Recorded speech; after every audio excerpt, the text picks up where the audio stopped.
বাড়তি টাকা দিয়ে দিতে হচ্ছে নতুন বুকিং। সরবরাহ বাড়ায় নওগাঁর হাটে পড়ে গেছে ধানের দর। মণপ্রতি ১০০ টাকা কমে কিনছেন মিলাররা। কারসাজির অভিযোগ কৃষকদের। করোনায় খাদ্য ঘাটতি এড়াতে শুল্ক ছাড় দিয়ে আমদানির মাধ্যমে মজুত বাড়ানোর তাগিদ বিশেষজ্ঞদের। এবারও ধান চাল সংগ্রহ ব্যর্থ হওয়ার শঙ্কা। নানা পরিকল্পনার কথা বলছেন মন্ত্রী। পদ্মায় কাঙ্ক্ষিত ইলিশ ধরা না পড়ায় মাওয়ার বাজার চড়া। বড় ইলিশ কেজিতে বিক্রি হচ্ছে ২,০০০ টাকার উপরে। ছুটির দিনে তাজা ইলিশের স্বাদ নিতে এসে হতাশ ক্রেতারা। এবং কুয়াকাটায় সৈকত রক্ষায় প্রথমবারের মতো বিদেশে তৈরি ওভেন জিওটিউব ব্যবহার। বসছে সৈকতের ১.৫ কিলোমিটার এলাকা জুড়ে।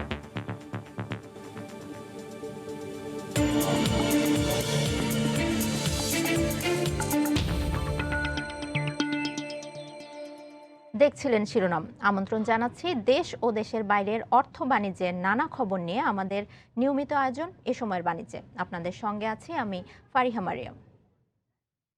বিমানের সৌদিগামী ফ্লাইট স্থগিত করায় চরম ভোগান্তিতে পড়েছেন সৌদি আরবগামী কয়েক হাজার প্রবাসী। সৌদি এয়ারলাইন্সের ফ্লাইট শিডিউলেও এসেছে পরিবর্তন। নতুন বুকিংয়ের জন্য লম্বা লাইনে অপেক্ষা করছেন প্রবাসীরা। অতিরিক্ত টাকা খরচ করে নতুন করে বুকিং দিতে হচ্ছে প্রবাসীদের। দেশটিতে পৌঁছার পর নিজ খরচে ৭ দিন কোয়ারেন্টিনের জন্য হোটেল বুকিংয়ে সহযোগিতা না পাওয়ায় অনিশ্চিত হয়ে পড়েছে অনেকের যাত্রা। রাজধানীর কারওয়ান বাজারে সৌদি এয়ারলাইন্সের সামনে নতুন করে টিকিট বুকিং দেওয়ার জন্য অপেক্ষায় সৌদি প্রবাসীরা। কোয়ারেন্টিনের জন্য সৌদি এয়ারলাইন্সের নির্ধারিত হোটেলের জন্য অতিরিক্ত প্রায় ৭০,০০০ টাকা গুনতে হচ্ছে।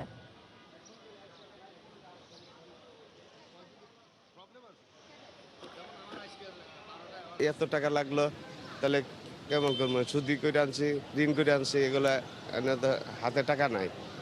তাহলে এখানে যদি ২বার টাকা লাগে তাহলে আমরা কেমনে বাঁচবো? সোনারগাঁ যান, এখানে যান, ওখানে নির্দিষ্ট কোনো কথা বলে না যে আপনি ওখানে যান আপনার কাজ হবে। এখন এই ধরনের হজবড় অবস্থা আমরা কোথায় যাব, কার কাছে যাব? আজকে যদি না যাই আমার ৫ লাখ টাকার ভিসা, ছুটির মেয়াদ আছে একদিন, আমার সম্পূর্ণ ভিসার টাকা, আমার ফ্যামিলি যা আছে সব নিয়ে আমি বড় ভোগান্তির মধ্যে পড়ে যাব। এই মুহূর্তে হজরত শাহজালাল আন্তর্জাতিক বিমানবন্দরের সামনে আছেন রিপোর্টার হাজেরা শিউলি এবং কারওয়ান বাজারে সৌদি এয়ারলাইন্সের সামনে আছেন রিপোর্টার সাদাত রহমতুল্লাহ। সরাসরি চলে যাচ্ছে তাদের কাছে। শুরুতেই যাব শিউলির কাছে। শিউলি, ফারিয়া, সৌদি সরকার করোনা সংক্রমণ রুখতে বিদেশগামী যাত্রীদের জন্য নতুন করে যে শর্ত আরোপ করেছে, যে যারা সৌদি আরব যাবেন তাদেরকে নিজ খরচে হোটেলে ৭ দিনের কোয়ারেন্টিনে থাকতে হবে, সেই শর্ত আরোপের পর কিন্তু সৌদিগামী প্রবাসীরা চরম দুর্ভোগে পড়েছেন এবং হোটেল বুকিং নিয়ে যে জটিলতা সেটি কাটেনি। এই শর্ত আরোপের পর বিমান বাংলাদেশ এয়ারলাইন্স গতকাল ২০ মে থেকে ২৩ মে পর্যন্ত সৌদি আরবের ৩টি গন্তব্য জেদ্দা, রিয়াদ ও দাম্মামের সব ফ্লাইট বাতিল করেছে। তবে সৌদি এয়ারলাইন্স ফ্লাইট চালু রাখলেও কিন্তু শিডিউল বিপর্যয় সহ যাত্রীদের নানা ধরনের দুর্ভোগ পোহাতে হচ্ছে এবং আজকে বিকালে যে ফ্লাইট, দুপুরে যে ফ্লাইটটি ছিল জেদ্দাগামী, সেই ফ্লাইটের শিডিউল পরিবর্তন করে বিকাল ৪টায় নিয়ে যাওয়া হয়েছে। তবে এখানে আপনারা দেখতে পাচ্ছেন যে জেদ্দাগামী যাত্রীরা টার্মিনাল ভবনের ১ নম্বর গেটে অপেক্ষা করছেন এবং ১১টায় তাদের এখানে চেক ইন করানোর কথা এবং অধিকাংশ যাত্রীরা কিন্তু হোটেল বুকিং হয়নি বলে তারা জানিয়েছেন এবং এই বিষয়ে তারা সৌদি এয়ারলাইন্সের সোনারগাঁ কার্যালয়ে গিয়ে গতকালও ঘন্টার পর ঘন্টা অপেক্ষায় থেকেছেন এবং তাদেরকে বলা হয়েছে যে আজকে সকাল 10টায় তারা যেন এখানে আসেন এবং এখানে আসার পর টার্মিনাল ভবনের ৩ তলায় যে সৌদি এয়ারলাইন্সের কাউন্টার বা সেখানে যে কাস্টমসের আছে সেখানে তাদেরকে হোটেল বুকিং দেওয়া হবে। তবে এই বিষয়টি কিন্তু এখনও তারা নিশ্চিত নন এবং এক্ষেত্রে তাদের যে হোটেল বুকিং দেওয়ার বিষয়ে যে অনিশ্চয়তা সেটার সাথে কিন্তু তাদেরকে প্রায় ৫০ থেকে ৭০,০০০ টাকার মতো তাদের ব্যয় করতে হচ্ছে। এক্ষেত্রে জেদ্দা যাওয়ার জন্য ৫৪,০০০ টাকা বলা হয়েছে এবং রিয়াদ এবং দাম্মামের জন্য ৭৪,০০০ টাকা তাদেরকে দিতে হবে বলে বলা হয়েছে এবং অনেকে কিন্তু ট্রাভেল এজেন্সির মাধ্যমে হোটেল বুকিং দিয়েছিলেন, তবে সেই বুকিং কিন্তু বাতিল করা হয়েছে এবং কর্তৃপক্ষ বলেছে যে তাদেরকে এয়ারলাইন্সগুলোর মাধ্যমেই এই হোটেল বুকিং দিতে হবে, কিন্তু এই ব্যাপারে কিন্তু তারা আসলে এয়ারলাইন্সগুলোর কাছ থেকে সঠিক কোনো তথ্য পাচ্ছেন না এবং সহযোগিতা পাচ্ছেন না। তাই একদিকে অনিশ্চয়তা এবং তারা আসলে যেতে পারবেন কিনা সে বিষয়ে এখানে তারা চরম উৎকণ্ঠার মধ্যে আছেন এবং অনেকেরই কিন্তু আবার করোনা টেস্টের মেয়াদও শেষ হয়ে গেছে। তো সব কিছু মিলে একটি হযবল অবস্থা বিরাজ করছে। এখন আমরা চলে যাব সাদাত রহমতুল্লাহর কাছে কারণ বাজারে এবং তিনি জানাবেন সেখানকার সৌদি এয়ারলাইন্সের আসলে টিকিট বিক্রি এই সংক্রান্ত খবরাখবর।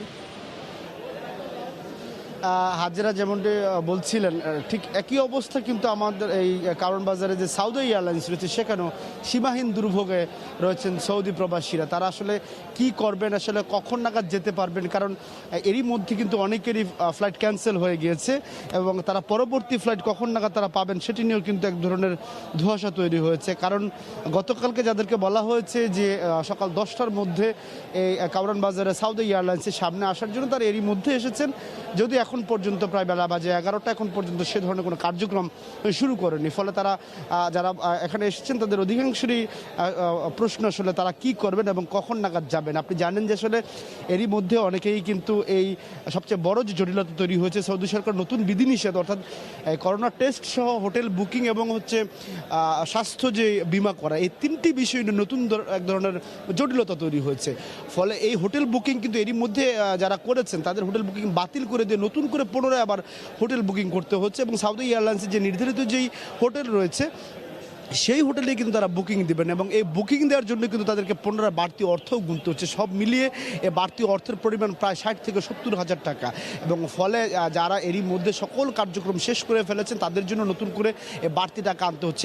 আপনি জানেন যে সারা দেশে লকডাউন চলছে, এই লকডাউনকে উপেক্ষা করে তারা সবাই এসেছেন এই সৌদি প্রবাসীরা যারা সৌদি যাওয়ার জন্য, সবাই কিন্তু একদম বাড়ি থেকে গত 3 দিন আগেই একদম পরিবার পরিজনের কাছ থেকে বিদায় নিয়ে এসেছেন, তারা সৌদি যাবেন। কিন্তু এই নতুন করে বিধিনিষেধের কারণে এক ধরনের অনিশ্চয়তা বা তারা চিন্তিত আসলে তারা কবে নাগাদ যেতে পারবেন। এখন পর্যন্ত যাদের ফ্লাইট এরই মধ্যে বাতিল করা হয়েছে বা যাদের যেতে পারেননি ক্যান্সেল করা হয়েছে তাদেরকে কিন্তু এখন পর্যন্ত নতুন করে ফ্লাইট দেওয়া হচ্ছে না। তবে প্রতিদিন অর্থাৎ নতুন অর্থাৎ আজকের যে ধরনের ফ্লাইটগুলো রয়েছে সেই ফ্লাইটের টিকিটের কিন্তু যাত্রীদেরকে শুধু আজকে দেওয়া হচ্ছে এবং একইভাবে আগামীকালকে যাদের ফ্লাইট রয়েছে বিশেষ করে সেই সমস্ত ফ্লাইটের যাত্রীরাও কিন্তু আবার একইভাবে যাবেন। আপনি দেখতেই পাচ্ছেন যে পেছনে আসলে অপেক্ষায় থাকতে থাকতে কখনো কখনো উত্তেজিত হয়ে যাচ্ছেন সৌদি প্রবাসীরা। তারা বলতে চাচ্ছেন যে আসলে তাদের কাছ থেকে সুনির্দিষ্ট যে নির্দেশনা বা তথ্য যদি দেওয়া হয় তাহলে তারা নিরাপদে যেতে পারবেন এবং তাদের যাত্রার অন্তত নিশ্চিত হবে। এই ছিল এখন পর্যন্ত রাজধানী সৌদি এয়ারলাইন্সের কার্যালয় থেকে সৌদি প্রবাসীদের দুর্ভোগের সবশেষ খবর। ফারিয়া।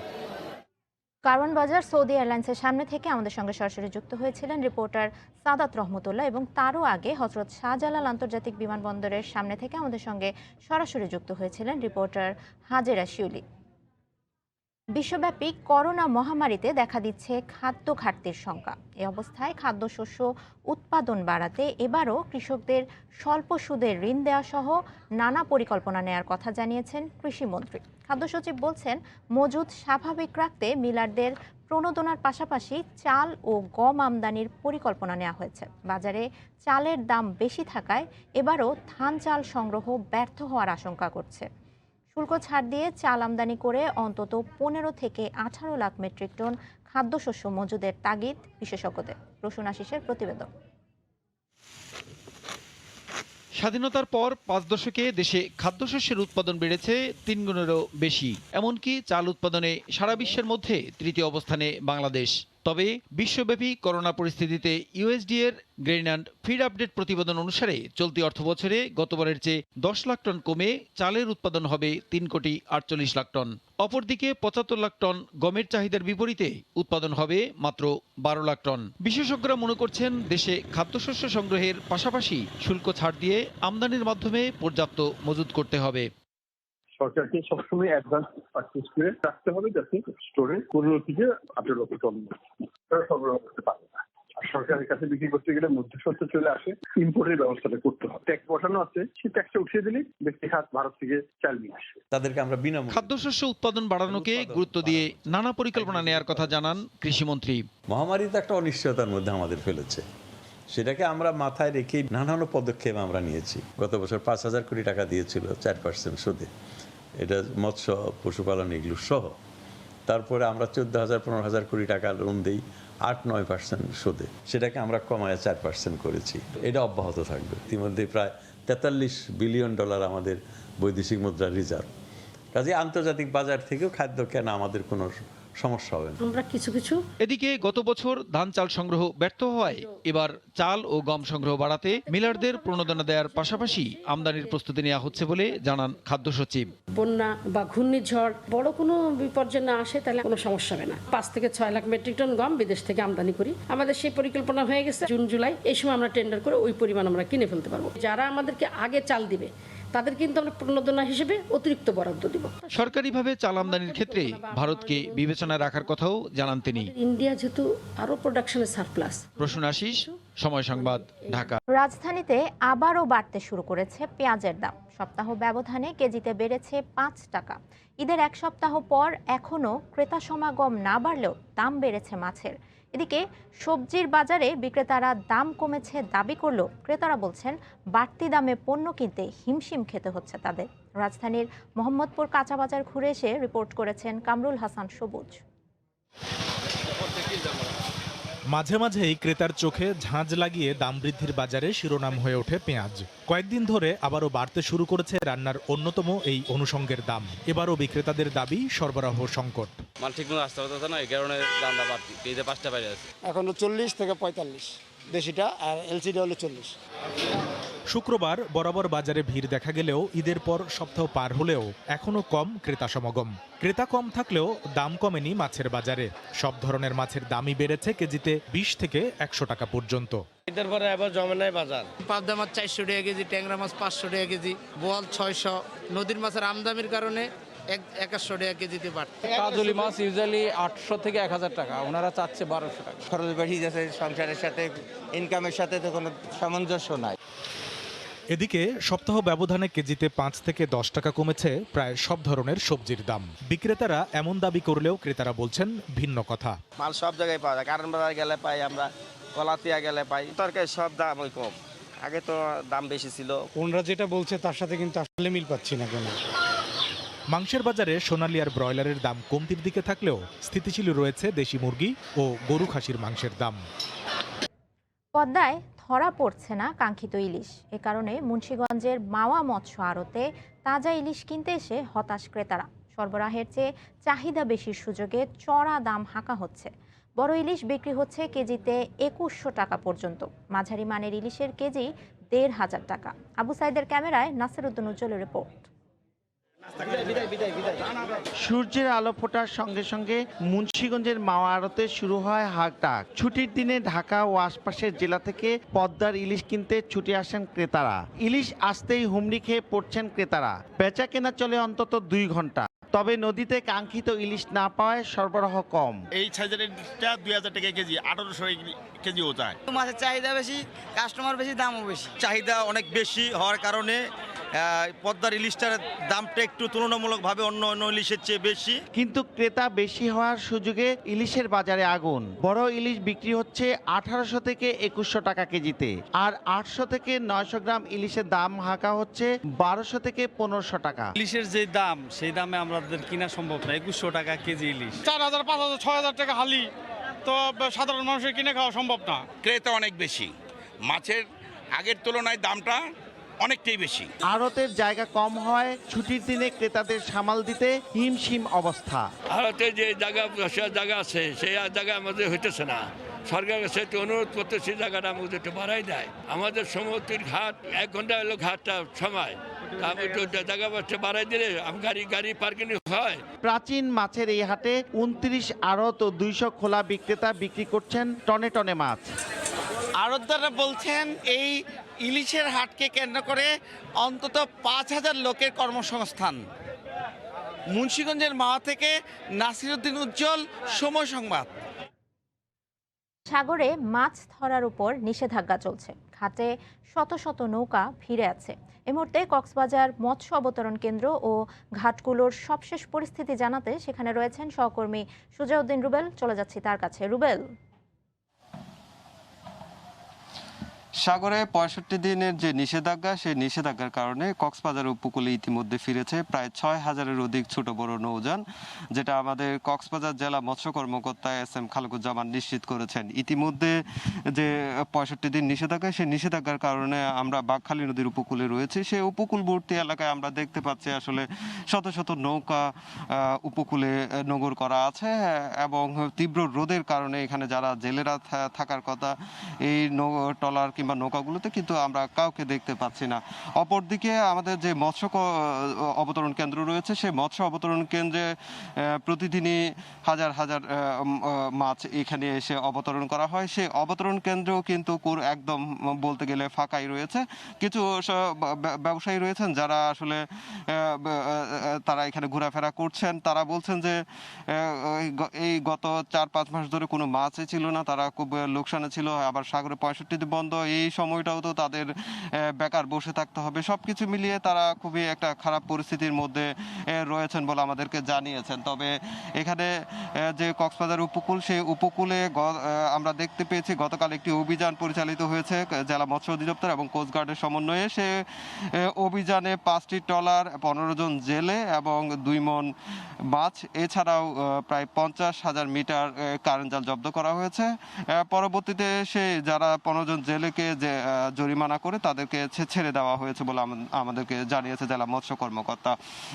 এই মুহূর্তে আমরা যে মৎস্য অবতরণ কেন্দ্রের ঘাটে রয়েছে সেখানে আসলে দেখতে পাচ্ছি যে এখানে এই যে বাঁকখালী নদী, সেই নদীর দুপারে কিন্তু ট্রলারগুলো রয়েছে। এই ট্রলারগুলোতে গতকাল থেকে আসলে তারা জেলেরা এখানে চলে এসেছেন এবং জেলেদের মাঝে আমরা যেটা জানতে পেরেছি, জেলেদের যে বলছে 65 দিনের যে নিষেধাজ্ঞা, এই নিষেধাজ্ঞাকে তারা সাধুবাদ জানিয়েছে। তারা বলছেন যে এই 65 দিন বন্ধে যাতে তাদেরকে দ্রুত সরকারি সহায়তার আওতার মধ্যে আনা হয়। আর জেলা মৎস্য কর্মকর্তা জানিয়েছে আগামী 22 মে দিকে তাদেরকে সহায়তাগুলো প্রদান করা হবে। তো ফারিয়াই ছিল আমার কাছে কক্সবাজার মৎস্য অবতরণ কেন্দ্রের ঘাট থেকে সবশেষ। কক্সবাজার মৎস্য অবতরণ কেন্দ্র ও ঘাটগুলোর সবশেষ পরিস্থিতি জানাতে সেখান থেকে আমাদের সঙ্গে সরাসরি যুক্ত হয়েছিলেন সহকর্মী সুজাউদ্দিন রুবেল। নওগাঁর প্রান্তিক হাটগুলোতে নতুন ধানের সরবরাহ বেড়েছে। এতে মণ প্রতি 80 থেকে 100 টাকা কম দরে ধান কিনছেন মিলাররা। চাষিরা বলছেন ব্যবসায়ীরা বাজার নিয়ন্ত্রণ করায় ন্যায্য দাম থেকে বঞ্চিত হচ্ছেন তারা। এক্ষেত্রে প্রশাসনের হস্তক্ষেপ জরুরি বলে মনে করেন সংশ্লিষ্টরা। নওগাঁর মহাদেবপুরের সরস্বতীপুর হাট ভোর সকালে বিক্রির জন্য স্থানীয় চাষিরা ধান নিয়ে আসছেন। বেলা বাড়ার সাথে সাথে ধানের সরবরাহ বাড়তে থাকে। এতে ব্যাপারীরা খুশি হলেও ধানের দর মণ প্রতি 100 পড়ে যাওয়ায় হতাশ চাষিরা। ধানের আমদানি বেশির কারণে ধানের দাম একটু কম। এর আগে বাজার ছিল 1000-1050 এরকম, আজকে বাজার কম। প্রান্তিক এসব হাটে 4 থেকে 5,000 মণ ধান বেচা কেনা হয়। চাষিদের অভিযোগ, ব্যবসায়ীদের খেয়াল খুশিতে ধানের বাজার ওঠানামা করায় ন্যায্য দর থেকে বঞ্চিত হচ্ছেন তারা। এক্ষেত্রে প্রশাসনের নজরদারির দাবি কৃষকদের। মানে ঈদের আগে সরবরাহ যা ছিল তার চেয়ে বাড়ছে, প্রতি হাটেই মানে আমদানিটা বাড়ছে, কারণ কৃষকের তো টাকা দরকার। গত 28 এপ্রিল সরকার আনুষ্ঠানিকভাবে ধান কেনা শুরু করে। এরপর প্রান্তিক এসব হাটে মণ প্রতি 80 থেকে 100 টাকা বেড়ে যায়। তবে ঈদের পর থেকেই ধানের দর নামতে থাকে আর ব্যবসায়ীরা দেখাচ্ছেন নানা অজুহাত। বর্তমান যে বাজারটা আছে এই বাজারটা স্থিতিশীল থাকলে কিন্তু কৃষকরা অনেকটাই মানে খুশি হবে। কৃষি বিভাগ জানায় চলতি মৌসুমে 1,88,000 হেক্টর জমি থেকে 12.5 লাখ মেট্রিক টন ধান কৃষকের ঘরে উঠেছে। এ সময়ের বাণিজ্য ভোর থেকেই কৃষক ও পাইকারদের হাঁকঝাঁককে জমজমাট ঢাকা আরিচা মহাসড়কের মানিকগঞ্জের বাটবাউর বড় ফলের আড়ত। পুলিশের চাঁদাবাজি আর হয়রানির কারণে আড়তে আসতেই দাম কয়েক গুণ বেড়ে যাচ্ছে বলে দাবি কৃষক ও পাইকারদের। মানিকগঞ্জ থেকে মোহাম্মদ ইউসুফ আলীর তথ্য ও ছবি নিয়ে রিপোর্ট। মৌসুমি এ ফল ট্রাকে ট্রাকে নিয়ে মানিকগঞ্জের বাটবাউর ফলের আড়তে আসেন জেলাসহ দূর দূরান্তের পাইকার ও চাষিরা। এসব ফলের মধ্যে রয়েছে মাদ্রাসি, বোম্বাই লিচু, হিমসাগর, ল্যাংড়া, গুটি সহ জেলার বিভিন্ন ধরনের আম। এছাড়াও জলডুবি আনারস, বাংলালিং জাতের তরমুজ ও বাঙ্গির সরবরাহ বেশি। আমরা উতুলি থেকে আসছি, এখান থেকে বিভিন্ন ধরনের ফল কিনি, আম কিনি, লেচু কিনি, তরমুজ কিনি। লেচু কিনে বিভিন্ন জায়গায় বিক্রি করি। সরবরাহ ভালো থাকায় লাভবান হচ্ছেন আড়তদাররাও। পর্যাপ্ত পরিমাণ ফল আমদানি আছে আর দামও কম, দামও বেশি না। পাইকারদের দাবি, পথে পথে পুলিশের চাঁদাবাজি আর হয়রানির কারণে এসব আড়তে আসতে আসতেই দাম বেড়ে যায় কয়েক গুণ। আম বিক্রি হয়েছে এখানে 20 টাকা 25 টাকা কেজি, কিন্তু আমাদের তো খরচা বেশি। এভাবে তো কৃষক বা ব্যবসায়িক আমরা তো সবাই তো লস খাইছি। রাস্তাঘাটে আমাদের চাঁদা দিতে দিতে আমাদের আমের ব্যবসাটা শেষ হয়ে যাচ্ছে। জেলার সবচেয়ে বড় ফলের আড়ত হলেও এখানে নেই কোনো ব্যাংকের শাখা। এতে নানা ভোগান্তিতে লেনদেন করতে হয় আড়তদারদের। সব ফল মিলিয়ে প্রায় 1 কোটি টাকার বা 80-90 লাখ টাকার মাল বেচা বিক্রি হয়। আমাদের এখানে কোনো ব্যাংক নাই, এজেন্ট ব্যাংক নাই। আমাদের এখানে যে একটা এজেন্ট ব্যাংক হয় তাহলে আমাদের জন্য খুব সুবিধা হবে আর কি। প্রতিদিন এই আড়তে অর্ধ শতাধিক আড়তদার ও 5 শতাধিক পাইকারের মাধ্যমে 80 থেকে 90 লাখ টাকার ফল বেচাকেনা হয়। সময় সংবাদ, মানিকগঞ্জ। আজ থেকে গোপালভোগ জাতের আম নামানোর মধ্য দিয়ে নাটোরের বাজারে এসেছে আম। বাইরের জেলার ক্রেতারা না আসায় এবার শুরুতেই আমের দাম কম থাকবে বলে জানিয়েছেন আড়তদাররা। এই মুহূর্তে বাগাতিপাড়া উপজেলার সালাইনগর এলাকায় আছেন রিপোর্টার আল মামুন। সরাসরি চলে যাচ্ছি তার কাছে। মামুন,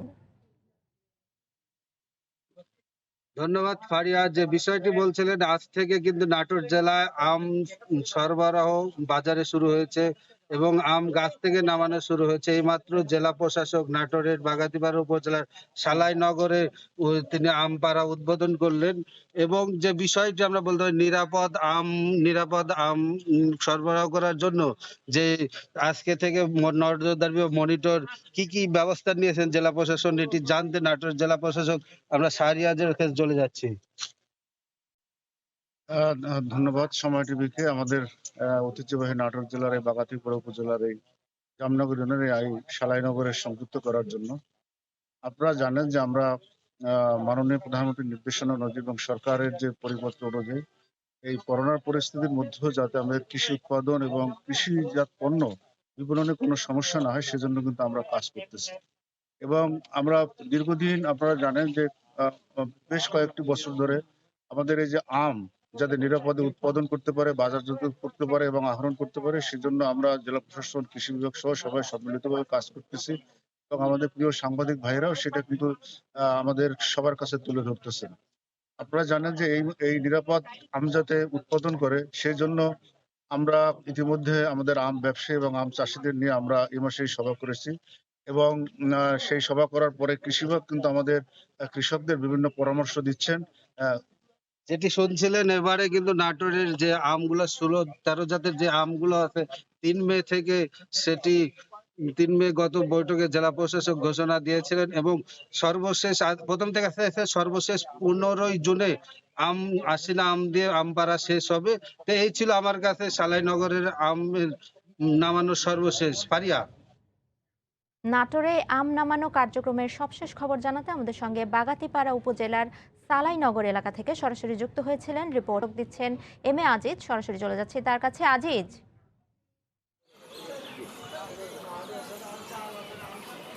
ধন্যবাদ ফারিয়া। আপনি জানেন যে ভারতের যে করোনার যে ভয়াবহ ভেরিয়েন্ট, এই ভেরিয়েন্ট যেন বাংলাদেশে কোনোভাবে ছড়িয়ে না পড়ে, এই জন্য বাংলাদেশ সরকার কিন্তু গত মাসের 26 কিন্তু এপ্রিল ভারত এবং বাংলাদেশের মধ্যে যে পাসপোর্ট জাতির যাতায়াত সেটি কিন্তু বন্ধ ঘোষণা করেছিল। তবে এখনও পর্যন্ত কিন্তু সেই পাসপোর্ট জাতির যে বন্ধ নিষেধাজ্ঞা সেটি কিন্তু চলমান রয়েছে। তবে আমরা যেটি দেখতে পেয়েছি কিন্তু বিশেষ যে ছাড়পত্র ভারতে নিযুক্ত কলকাতা দূতাবাস থেকে বিশেষ ছাড়পত্র নিয়ে কিন্তু বিদেশের মধ্যে পাসপোর্ট যাত্রী যারা নিষেধাজ্ঞার আগে ভারতে অবস্থান করছিলেন এবং যারা বাংলাদেশে ভারতীয় অবস্থান করছিলেন তারা কিন্তু বিদেশের মধ্যে যাতায়াত করছেন। আপনাকে যদি আমরা একটি পরিসংখ্যান জানাই, আমরা জানাই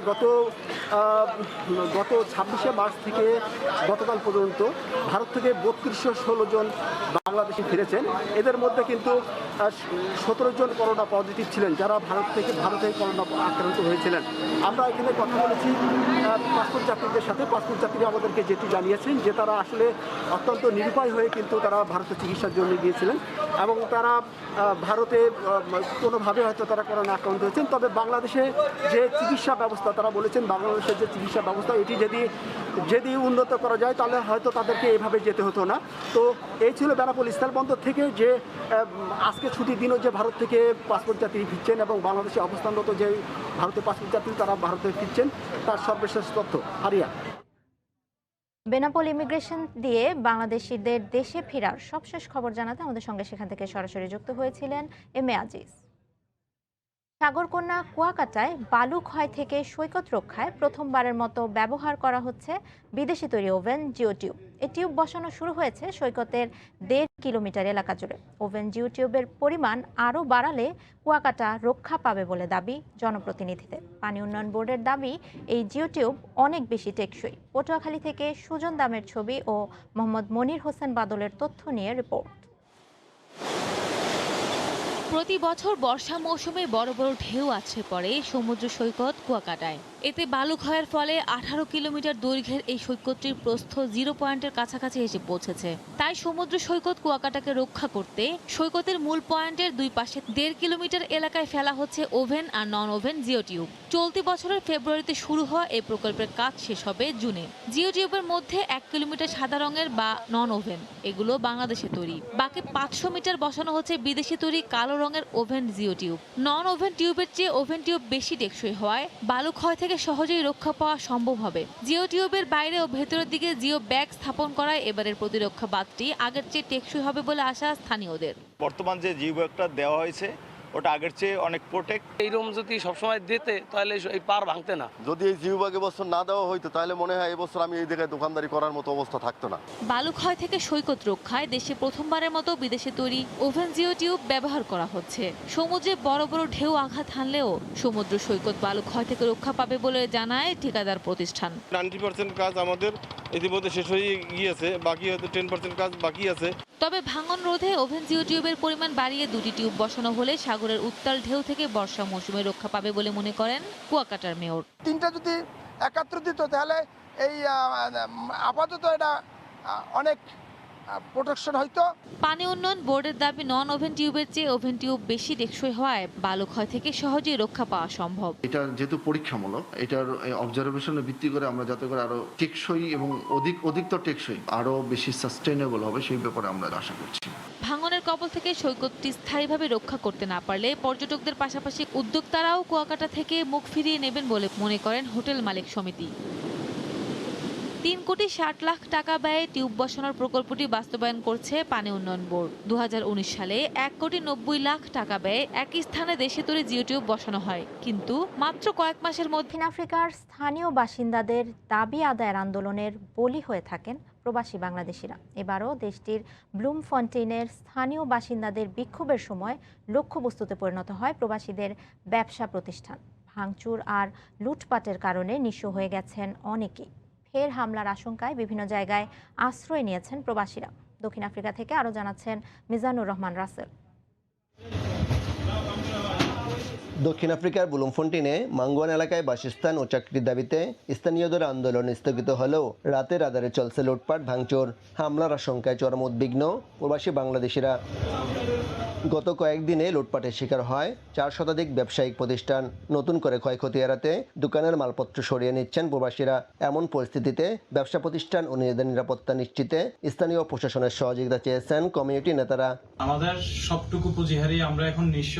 আমরা কোনো রকমের নিজের জানটা নিয়ে লোকেশন থেকে সবাই কোন রকমে এক পরনের কাপড় নিয়ে আমরা এখানে মানবেতর জীবনযাপন করতেছি। 30 থেকে 70 লাখ টাকার ক্ষয়ক্ষতির সম্মুখীন হয়েছি আমরা। এই আক্রমণের সব বাঙালি সবকিছু হারিয়ে নিঃস্ব অসহায় হয়ে গেছে। এগুলো নতুন করে ব্যবসা প্রতিষ্ঠান করে চালু করতে পারবো কিনা জানি না। এখানে ক্ষতিগ্রস্ত প্রবাসীদের পাশে দাঁড়ানোর কেউ নেই। জীবন বাঁচাতে বাংলাদেশি অধ্যুষিত এলাকার বাসাবাড়িতে আশ্রয় নিয়েছেন অনেকে। তবে ব্যবসা প্রতিষ্ঠানের ক্ষতির কারণে চরম মানবতার জীবন পার করছেন তারা। এমন পরিস্থিতিতে ক্ষতি কাটিয়ে উঠতে দক্ষিণ আফ্রিকা সরকারের কাছে সহযোগিতা চেয়েছেন প্রবাসীরা। দক্ষিণ আফ্রিকার ব্লুমফন্টেইনে স্থানীয় দাবি আদায়ের আন্দোলনে ব্যাপকভাবে লুটপাট, হামলা আর অগ্নিসংযোগের শিকার হন সেখানে বসবাসরত কয়েকশত প্রবাসী বাংলাদেশিদের ব্যবসা প্রতিষ্ঠান। লুটপাটে নিঃস্ব হওয়া নিজেদের প্রতিষ্ঠান পুনরায় চালু করতে স্থানীয় প্রশাসন, কমিউনিটি এবং বাংলাদেশ দূতাবাসের সহযোগিতা চান সেখানে বসবাসরত ক্ষতিগ্রস্ত প্রবাসী বাংলাদেশিরা। মিজানুর রহমান, সময় সংবাদ, দক্ষিণ আফ্রিকা। এ সময়ের বাণিজ্যের শীর্ষ সংবাদগুলো জানিয়ে দিচ্ছি আরও একবার। বিমানের সৌদিগামী ফ্লাইট স্থগিতে ভোগান্তি, সাউদি এয়ারলাইন্সের ফ্লাইট শিডিউলেও পরিবর্তন, বাড়তি টাকা দিয়ে দিতে হচ্ছে নতুন বুকিং। সরবরাহ বাড়ায় নওগাঁর হাটে পড়ে গেছে ধানের দর। মন প্রতি 100 টাকা কমে কিনছেন মিলাররা। কারসাজির অভিযোগ কৃষকদের। এবং করোনায় খাদ্য ঘাটতি এড়াতে শুল্ক ছাড় দিয়ে আমদানির মাধ্যমে মজুদ বাড়ানোর তাগিদ বিশেষজ্ঞদের। এবারও ধান চাল সংগ্রহ ব্যর্থ হওয়ার শঙ্কা। নানা পরিকল্পনার কথা বলছেন মন্ত্রী। এ ছিল এ সময়ের বাণিজ্যে। সঙ্গে থাকুন সময়ের।